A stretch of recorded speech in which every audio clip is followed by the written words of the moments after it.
আজকে আমরা যে ক্লাসটা করছি সেটা হচ্ছে কোরআন অনুধাবন ক্লাস। মাত্র 200+ শব্দ আর সহজ গ্রামার শিখেই আয়াতের শব্দে শব্দে অর্থ তুলুন এবং বুঝুন। আয়াত ভিত্তিক তাফসির সহ কোরআনের 50% অর্থ। ক্লাস নাম্বার 8, তাফসিরুল কোরআন। 8 নম্বর ক্লাস হচ্ছে তাফসিরুল কোরআন। আসুন আমরা দেখি তাফসিরুল কোরআনে আজকে আমরা পড়ব সূরাতুল ইখলাস। চমৎকার একটি সূরা, সূরা ইখলাস। এটি কোরআনের খুবই চমৎকার অন্যতম এবং খুবই খুবই গুরুত্বপূর্ণ একটি সূরার অন্যতম একটি হচ্ছে সূরাতুল ইখলাস। প্রতিটি সূরার মধ্যেই ওই শব্দের, ওই যেই শব্দ দিয়ে সূরার নামকরণ করা হয়েছে ওই শব্দটি সূরার কোনো না কোনো জায়গায় রয়েছে। কিন্তু কিছু সূরা এমন রয়েছে যেই সূরাগুলোকে আল্লাহ রাব্বুল আলামিন ভিন্নভাবে নামকরণ করেছেন, যেগুলো কি নয়, এই শব্দগুলো সূরার মধ্যে নাই। যেমন সূরাতুল ইখলাস, ইখলাস শব্দ কোরআনের মধ্যে নাই, এই সূরার মধ্যে নাই। সূরাতুল ফাতিহা, ফাতিহা শব্দটি এই সূরাতে নাই। তাহলে কেন নামকরণ করা হচ্ছে? কারণ এটার গুরুত্ব এবং এটার মাহাত্ম্য এবং এর ভাবার্থ এবং এর তাফসীরের ব্যাখ্যা এর দিকে লক্ষ্য করে এটাকে নাম করা হয়েছে সূরাতুল ইখলাস। মানে হচ্ছে এই সূরার মধ্যে আল্লাহ রাব্বুল আলামিনের পরিচয় এবং আল্লাহ রাব্বুল আলামিনের যেই একত্ববাদের পরিচয় সম্পর্কে সূরাটি অবতীর্ণ হয়েছে, সেই দিকে লক্ষ্য করে এটাকে বলা হচ্ছে ইখলাস, মানে খালেস নিয়ত, খালেস হিসাবে এটাকে উল্লেখ করা হয়েছে। তো সূরাতুল ইখলাস হচ্ছে এমন একটি সূরা যেই সূরার মধ্যে মাত্র রয়েছে আয়াত সংখ্যা 5টি। কুল হুয়াল্লাহু আহাদ, আল্লাহুস সামাদ, লাম ইয়ালিদ ওয়া লাম ইউলাদ ওয়া লাম ইয়াকুল লাহু কুফুয়ান আহাদ। মাত্র 4টি। এই 4টি আয়াতের মধ্যে আমরা আল্লাহ তাআলার পরিচয়কে জানতে পারি। আল্লাহ তাআলার পরিচয় সংক্ষিপ্তভাবে এই সূরার মধ্যে তুলে ধরা হয়েছে। এক সাহাবী, রাসূল সাল্লাল্লাহু আলাইহি সাল্লামের যুগে এক সাহাবী এই সূরার বরত্ব, মহত্ব, ফজিলত শুনে প্রত্যেক ওয়াক্তিয়া নামাজের প্রত্যেক রাকাতে তিনি সূরাতুল ইখলাস পাঠ করতেন।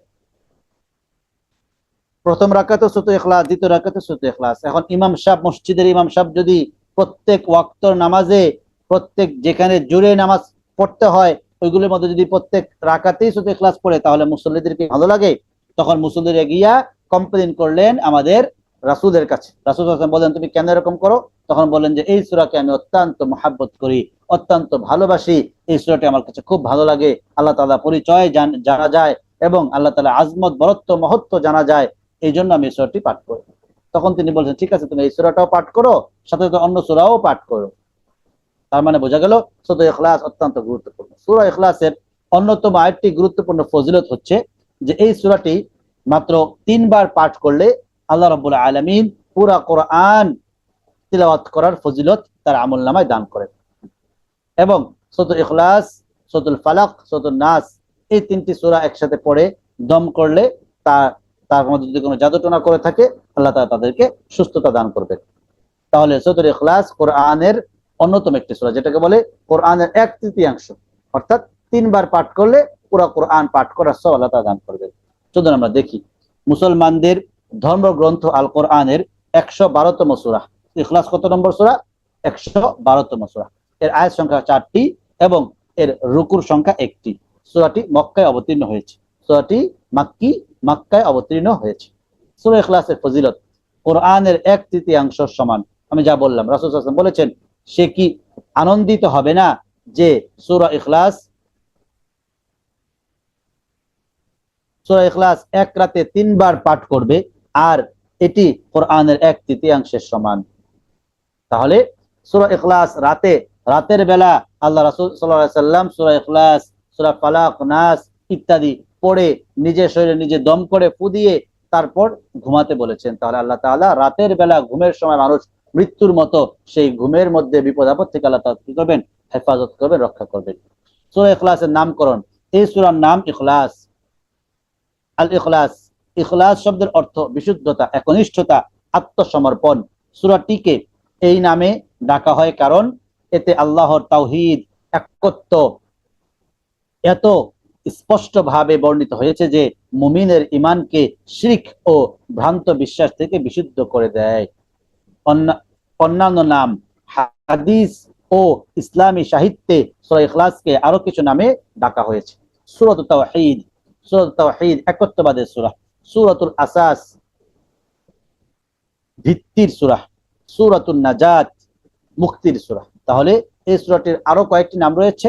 তার মধ্যে উল্লেখযোগ্য নাম হচ্ছে সূরা তাওহীদ, একত্ববাদী একত্বের সূরা, সূরাতুল আসাস ভিত্তির সূরা, সূরাতুন নাজাত মুক্তির সূরা।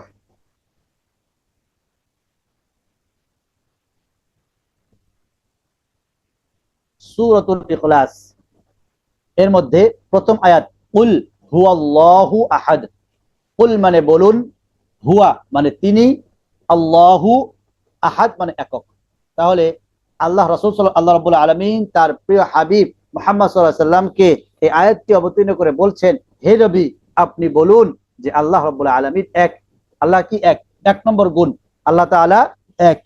তাহলে আমরা যেই আল্লাহর ইবাদত করি সে আল্লাহ কয়জন? একজন। আল্লাহ তাআলা অদ্বিতীয়, তার সমকক্ষ কেউ নাই, আল্লাহ হলো এক। আল্লাহ এক, আল্লাহ দুইজন নয়। যদি আল্লাহ তাআলা দুইজন হইতেন তাহলে বিভিন্ন রকমের ঝগড়া বিবাদ, ঝগড়াঝাটি, মারামারি, কাটাকাটি, বিভিন্ন ধরনের হানাহানি হইতো। কিন্তু এক আল্লাহ, সিদ্ধান্তের মালিক একক তিনি। তিনি যা কিছু সিদ্ধান্ত নেন সবকিছুই সঠিক এবং বান্দার মুমিনদের মঙ্গলের জন্য, কল্যাণের জন্য সবকিছু করেন। এজন্য তিনি আল্লাহ একক, একজন, অন্যজন নয়। আসুন আমরা দেখি এর মধ্যে কি কি ধরনের শব্দ রয়েছে। কুল এটি একটা ফেআইল, মানে বলুন। কুল মানে বলুন, একটি আমর, আমরের ফেআইল। হুয়া এটি একটি ইসিম, তিনি। আল্লাহু এটা ইসিম, অর্থ আল্লাহ। আহাদ এটা ইসিম, একক। তাহলে এখানে আমরা পেলাম হচ্ছে একটা ফেআইল আর তিনটা হলো ইসিম। তাহলে এটার আমরা আবিধানিক অর্থগুলো পেয়ে গেলাম এবং ইসিম ফেআইল হরফের মধ্যে কি কি সেটা আমরা পেয়ে গেলাম। আসুন এই আয়াতের ব্যাখ্যায় তাফসীর বিদগণ কি বলেছে। এই বাক্যটির অর্থ হচ্ছে, তিনি যার সম্পর্কে তোমরা প্রশ্ন করছো, আল্লাহ একক, অদ্বিতীয়, তার কোনো সমকক্ষ, সন্তান, অংশীদার কিছুই নেই, একত্ব তারই মাঝে নিহিত। তাই তিনি পূর্ণতার অধিকারী, অদ্বিতীয়, এক, সুন্দর।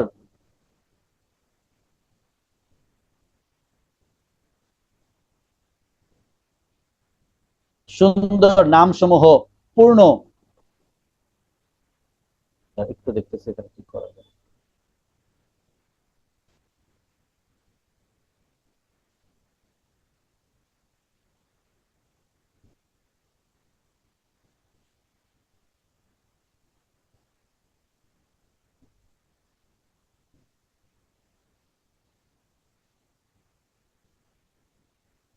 সুন্দর নামসমূহ পূর্ণ, শ্রেষ্ঠ গুণাবলী এককভাবে শুধুমাত্র তারই। আর আহাদ শব্দটি একমাত্র আল্লাহ ছাড়া আর কারো ক্ষেত্রে প্রযোজ্য নয়। কেননা তিনি গুণাবলী ও কার্যাবলীতে একমাত্র পরিপূর্ণ সত্তা। ইবনে কাসির। মোট কথা, আল্লাহ সুবহানাহু ওয়া তাআলা তার সত্তা ও গুণাবলীতে একক, তার কোনো সমকক্ষ, শরীক নেই। এই সূরার শেষ আয়াত তার আর তার সমতুল্য কেউ নেই দ্বারা তিনি এর ব্যাখ্যা করেছেন। মূলত সমগ্র কোরআন রাসূলুল্লাহ সাল্লাল্লাহু আলাইহি সাল্লামের রিসালাত, এমনকি সকল নবী রাসূলদের রিসালাতের আগমন হয়েছিল এই একত্ব ঘোষণা ও প্রতিষ্ঠার জন্যই। আল্লাহ ব্যতীত কোনো হক মাবুদ বা ইলাহ নেই। সমগ্র সৃষ্টি জগতেই রয়েছে এর পরিচয়, আল্লাহর একত্বের পরিচয়। কোরআনে অগণিত আয়াতে এ কথাটির প্রমাণ ও যুক্তি রয়েছে।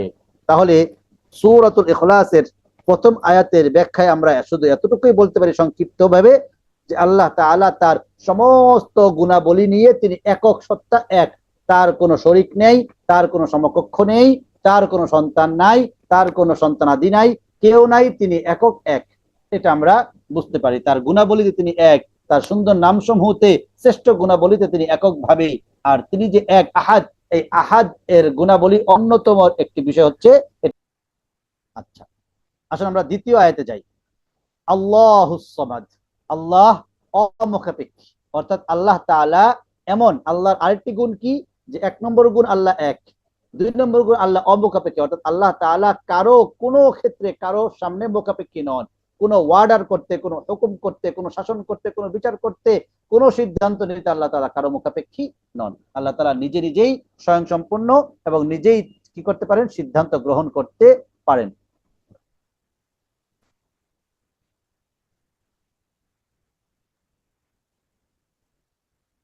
আচ্ছা, আল্লাহ এটা হলো ইসিম, অর্থ হলো আল্লাহ। আস-সামাদ এটাও ইসিম, অমুখাপেক্ষী। তাহলে এখানে দুইটাই ইসিম এবং দুইটা অর্থ কি? অমুখাপেক্ষী। আল্লাহ অমুখাপেক্ষী। সমাজ শব্দের অর্থ সম্পর্কে তাফসীরবিদগণের অনেক উক্তি রয়েছে। আলী রাদিয়াল্লাহু তাআলা আনহু ইকরামা বলেছেন,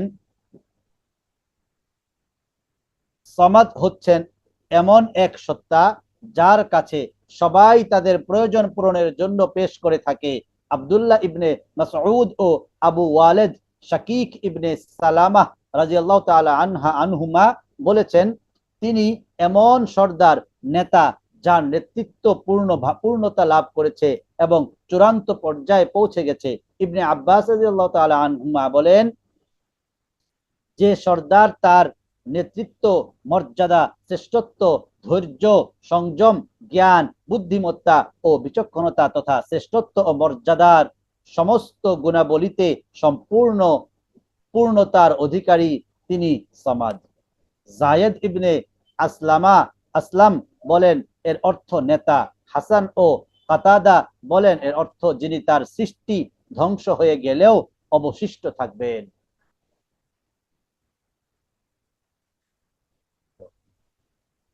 তাহলে আমরা সমাজ এর ব্যাখ্যা পেলাম। মানে আমরা এক কথা বলেছি অমাক্ষেপেক্ষী, কিন্তু সমাজ মানে হচ্ছে এমন সত্তা যিনি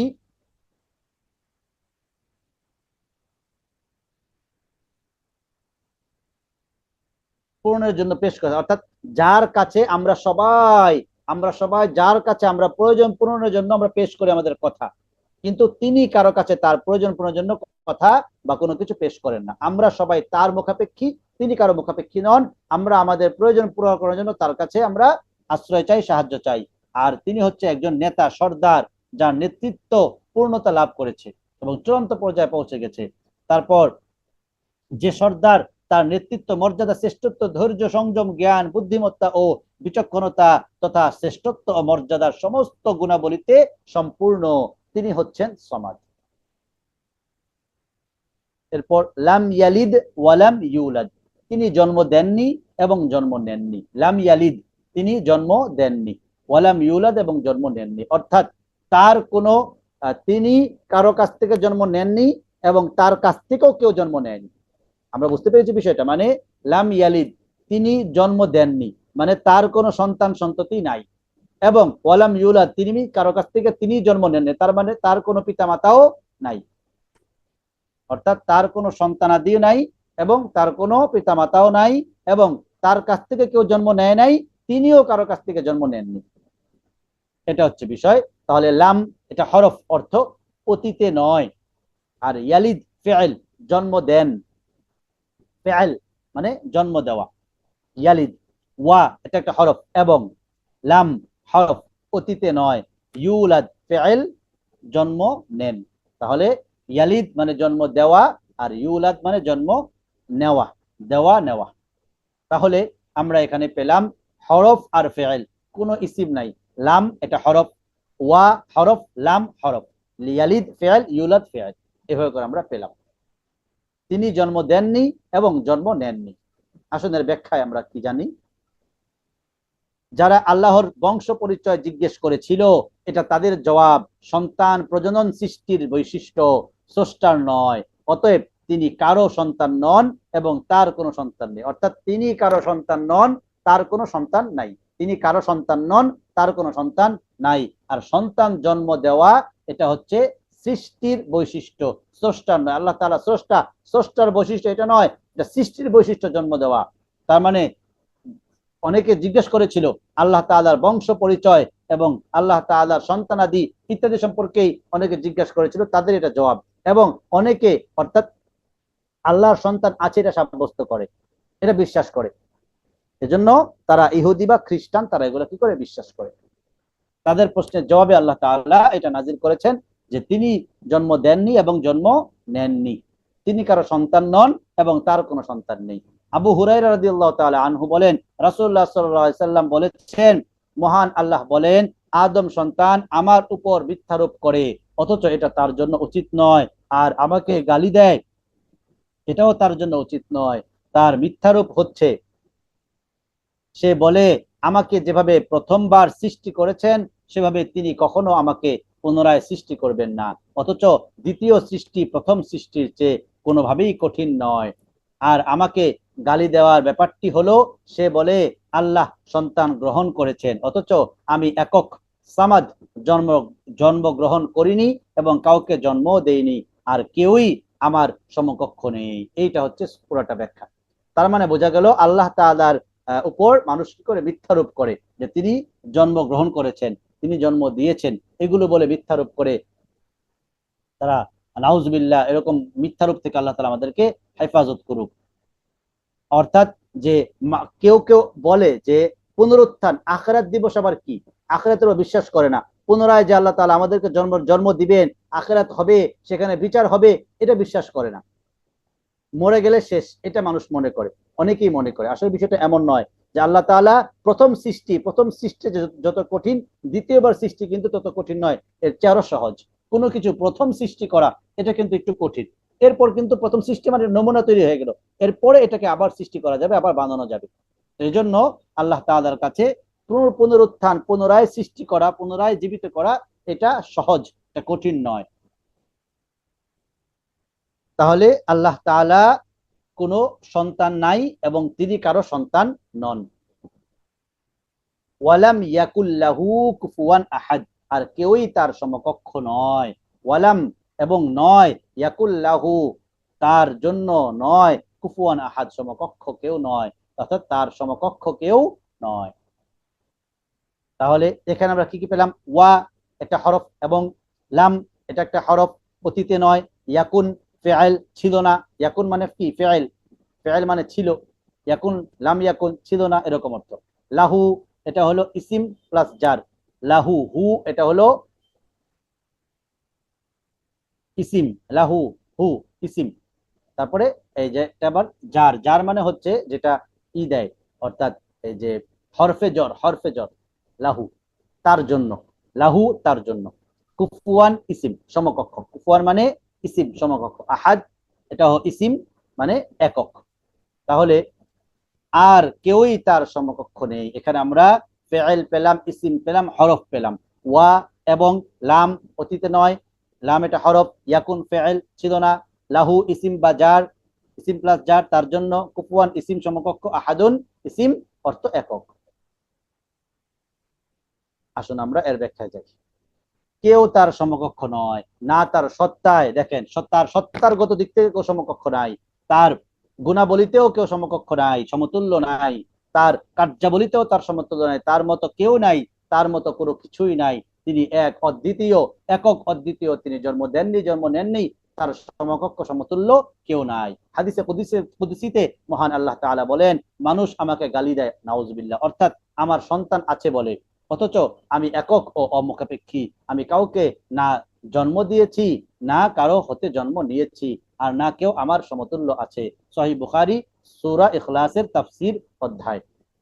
এই সূরা ওই সকল লোকদের বিশ্বাস খণ্ডন করে যারা একাধিক উপাস্যে বিশ্বাসী, যারা মনে করে আল্লাহর সন্তান আছে, যারা তার সাথে অন্যকে শরীক স্থাপন করে এবং যারা আল্লাহ তাআলার অস্তিত্বকেই স্বীকার করে না, নাউজুবিল্লাহ। তাহলে এই সূরাটি অত্যন্ত চমৎকার একটি সূরা, কোরআনের 112 নম্বর সূরা, সূরাতুল ইখলাস। সূরাতুল ইখলাসের পাঠের ফজিলত কি বলেছিলাম, যে এই সূরাটি 3 বার পাঠ করলে আল্লাহ রাব্বুল আলামিন পুরো কোরআন খতম করে যে সব, সেই সব দান করবেন। এই সূরাটি পড়ে যদি আমরা পানিতে দম করে আমরা যদি পান করি, তাহলে আল্লাহ তাআলা আমাদের বিভিন্ন রোগ বালাই থেকে হেফাজত করবে। সূরা ইখলাস, সূরা ফালাক, নাস ইত্যাদি এগুলো প্রতিদিন রাতে পড়ার জন্য আল্লাহ রাসূল সাল্লাল্লাহু আলাইহি ওয়াসাল্লাম তার সাহাবীদেরকে, অর্থাৎ আমাদেরকে কি দিয়েছেন? নির্দেশ দিয়েছেন। সূরা ইখলাসের আরো অনেকগুলো নাম রয়েছে, সূরা তাওহীদ, তারপর হচ্ছে সূরাতুল আসাস অথবা সূরাতুল নাজাত, এই নামগুলো কিন্তু পাওয়া যায়। সূরা ইখলাস হচ্ছে এমন একটি সূরা, যে সূরার মধ্যে আল্লাহ রাব্বুল আলামিনের পরিচয় তুলে ধরা হয়েছে। আল্লাহ একক, আল্লাহ অদ্বিতীয়, আল্লাহ কারো মুখাপেক্ষী নন, আল্লাহ তাআলার গুণাবলী বৈশিষ্ট্য, আল্লাহ তাআলা একক, আল্লাহ তাআলা কারো কাছ থেকে জন্ম নেননি, কাউকে জন্ম দেননি, তার কোনো সন্তান নেই, তিনিও কারো সন্তান নন। এইভাবে করে আল্লাহ রাব্বুল আলামিনের একত্ববাদের পরিচয়টা তুলে ধরা হয়েছে সূরা ইখলাস। সংক্ষিপ্তভাবে সূরা ইখলাস এটাকে বেশি বেশি পাঠ করা এবং সূরাতুল ইখলাস এক সাহাবী প্রতি ওয়াক্ত নামাজের মধ্যে তিলাওয়াত করতেন। আমরা যদি নিজেরা নামাজ পড়ি তখন চাইলে প্রতি ওয়াক্তেই পড়তে পারবো, তবে ভিন্ন ভিন্ন সূরাটাও মাঝে মধ্যে পড়া দরকার। তাহলে সূরাতুল ইখলাস কোরআনের খুবই খুবই গুরুত্বপূর্ণ। এটি একটি মাক্কি সূরা, মক্কায় অবতীর্ণ হয়েছে। এর আয়াত সংখ্যা 4টি, রুকু সংখ্যা 1টি। আল্লাহ তাআলা সমকক্ষ সমতুল্য কেউ নাই। মানুষ অনেকে আছে আল্লাহ সন্তান সাব্যস্ত করে, তাদের জন্য জবাব দিয়েছেন, এবং অনেকে আছে অনেক কিছুতে আল্লাহর মতো মনে করে যে উমুকেও করতে পারে তুমুকেও করতে পারে। আসলে বিষয়টি কিন্তু এমন নয়। আল্লাহ রাব্বুল আলামিন সবকিছুই সমস্ত কিছু করতে পারেন কারো কোনো রকমের হেল্প বা সাহায্য ছাড়া, আর আমরা কোনো কিছুই করতে পারি না কারো সাহায্য ছাড়া। অর্থাৎ আল্লাহ তাআলা এমন সত্তা, যে সত্তা কোনো সব কিছুই করার অধিকারী, সমস্ত কিছু করতে পারেন। আল্লাহ তাআলা খাওয়ান, আল্লাহ তাআলা পালন করেন, আল্লাহ তাআলা রিজিক দেন, আল্লাহ তাআলাই সবকিছু করতে পারেন। আল্লাহই একক সত্তা, যে নাকি নিজে নিজেই স্বয়ং সম্পূর্ণ, কাউকে কোনো কিছু করতে হয় না, আল্লাহই সবকিছু করতে পারেন। আল্লাহ তাআলা ঘুমান না, আল্লাহ তাআলা ঝিমান না। আল্লাহর আরো অনেক গুণাবলী রয়েছে, তবে সূরা ইখলাসের মধ্যে সংক্ষিপ্তভাবে কিছু গুণাগুলির মাধ্যমে আল্লাহ তাআলা তার নিজের পরিচয় তুলে ধরেছেন। আল্লাহ রাব্বুল আলামিন আমাদের সবাইকে সূরা ইখলাস এর ফজিলত এবং এর বরত্ব, এর মহত্ব বোঝা তৌফিক দান করুক। কুল হুয়াল্লাহু আহাদ, বলুন, আপনি বলুন, তিনি আল্লাহ এক, আল্লাহুস সামাদ, আল্লাহ তাআলা অমুখাপেক্ষী, লাম ইয়ালিদ ওয়ালাম ইউলাদ, তিনি জন্ম নেননি, জন্ম দেননি, ওয়ালাম ইয়াকুল্লাহু কুফুয়ান আহাদ, এবং তার সমতুল্য কেউ না। তার গুণাবলী, তার বৈশিষ্ট্য, তার সৌন্দর্য, কোন দিক থেকে তার সমতুল্য কেউ নেই।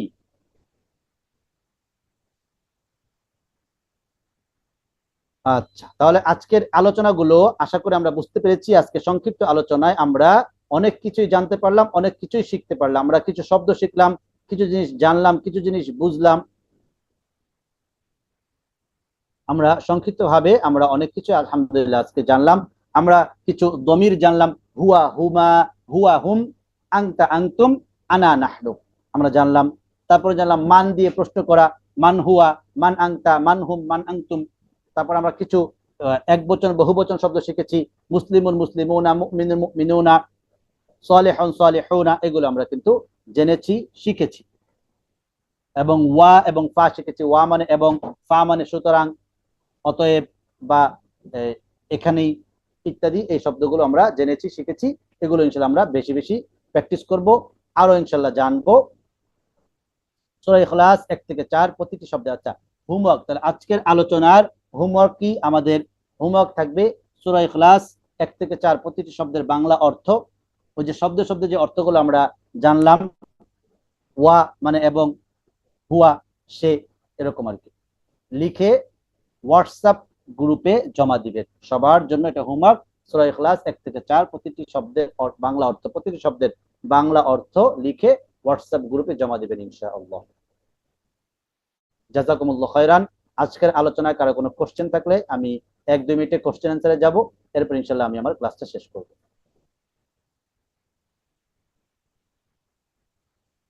মাশাআল্লাহ মাশাআল্লাহ, আলহামদুলিল্লাহ। আমরা আজকের যে আলোচনা করলাম, কারো কোনো কিছু যদি জানার থাকে তাহলে 1-2 মিনিট একটু প্রশ্ন করবেন, হ্যান্ড রাইজ করবেন যারা প্রশ্ন করতে চান। এরপর ইনশাআল্লাহ অ্যান্সার দিয়ে আমি আমার ক্লাসটা শেষ করব।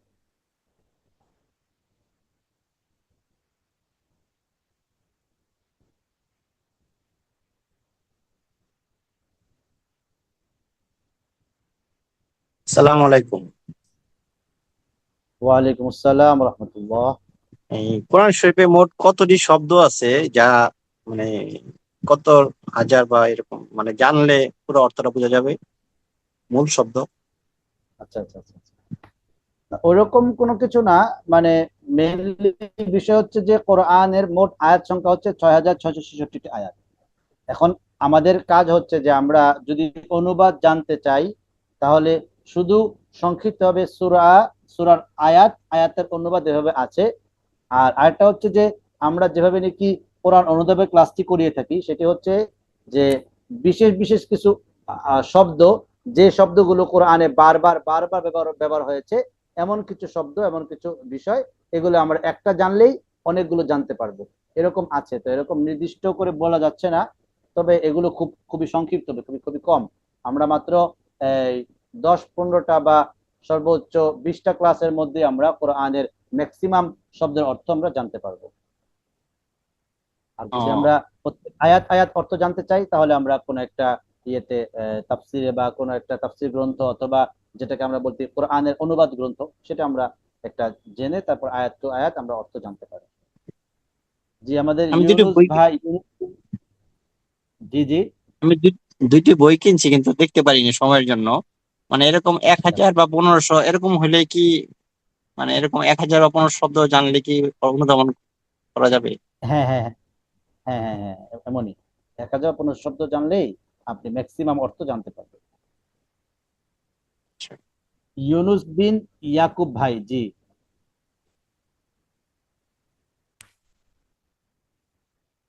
আপনি সাউন্ডটা আনমিউট করে যদি কোনো কোশ্চেন থাকে তাহলে বলবেন।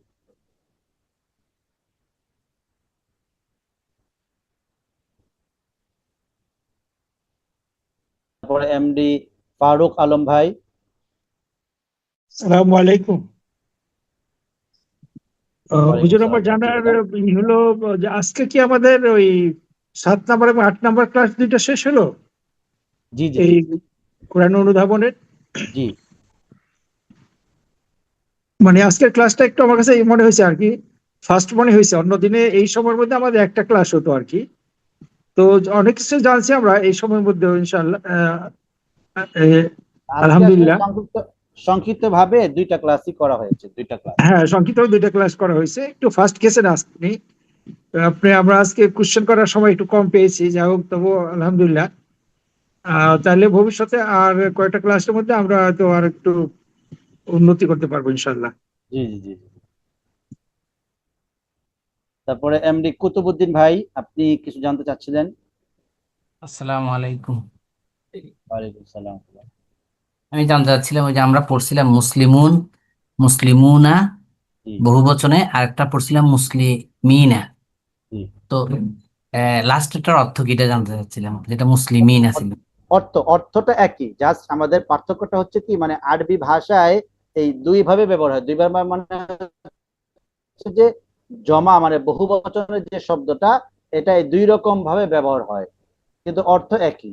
মুসলিমুনা মানে কয়েকজন মুসলমান, দুই বা ততোধিক মুসলমান। মুসলিমিনা মানে দুইজন। এখানে হচ্ছে কি, আমরা আরো সামনে গেলে জানতে পারবো, সেটা হচ্ছে যে আমেলের পার্থক্য। শুরুতে যদি এই যে যেটাকে বলে আমেলে রফা, অর্থাৎ রফা দেওয়ার মতো কোনো আমেল আসে তাহলে মুসলিমুনা হবে। আর যদি আমেলে নসব বা জ্বর আসে তখন হবে মুসলিমিনা। অর্থাৎ মুসলিমুনের এটা হলো তিনটা অবস্থা। যখন নাকি, যেমন আমি যদি যদি এই মুসলিমুনা এটা যদি ফাইল থাকে তখন এভাবে আসবে। যেমন এই যে নাহনু মুসলিমুনা, আমরা মুসলমান। আচ্ছা, এখন যদি এখানে আছে যে রাআইতু, রাআইতু আমি দেখি, আমি দেখেছি। আমি দেখেছি কাদেরকে দেখেছি? মুসলিমিনা। রাআইতু বি মুসলিমিনা, আমি কয়েকজন মুসলমানকে দেখেছি। এখানে এটা এভাবে হবে। যা আ, যেমন দেখেন যা আ মুসলিমুনা, কয়েকজন মুসলমান এসেছে। তারপরে হচ্ছে রাআইতু মুসলিমিনা, আমি দেখেছি কয়েকজন মুসলমানকে। তারপর হচ্ছে মাররতু বি মুসলিমিনা, আমি কয়েকজন মুসলমানের পাশ দিয়ে অতিক্রম করেছি। এটা হলো তিনটা সিস্টেম। যখন নাকি মুসলিমুনটা ফাইল হবে, ফেআইলের ফাইল, তখন এটা হবে মুসলিমুনা। এরপর যখন মাফউল হবে, অর্থাৎ ফাইল মানে হচ্ছে এটা রফা অবস্থায়, পেশ অবস্থায়। আর মাফউল মানে হচ্ছে এটা নসব তথা জবর অবস্থায়, জবর বা জের অবস্থায়। তাহলে মুসলিমুন, মুসলিমুনা, মুসলিমুনা এটা হচ্ছে পেশ অবস্থায় এরকম হবে বহুবচনটা।